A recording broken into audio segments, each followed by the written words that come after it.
মান ইয়াদমান লিমা বাইনা লাহইয়াইহি ওয়া মা বাইনা রিজলাইহি আযমান লাহুল জান্নাহ। রাসূলুল্লাহ বলেন, এক নাম্বার নিজের জবানের, নিজের মুখের হেফাজত যদি করতে পারো, নিজের জিহ্বার হেফাজত যদি করতে পারো, তাহলে তোমার জন্য জান্নাতের গ্যারান্টি দিচ্ছেন একজন, তিনি কে?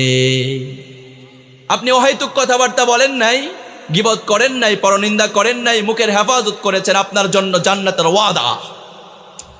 এরপর রাসূলুল্লাহ বললেন আরেকটা হলো নিজের যৌনাঙ্গের হেফাজত, লজ্জাস্থানের হেফাজত।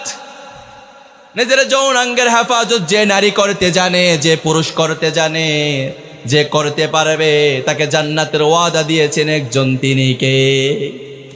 রাসূলুল্লাহ যে ওয়াদা দেয়, সে ওয়াদা তো আমার মতো, আপনার মতো না। না, রাসূলুল্লাহর ওয়াদা কোনোদিন খেলাপ হবে, আপনাকে কিন্তু হাতে ধরে ধরে জান্নাত পর্যন্ত পৌঁছে দেওয়া হবে।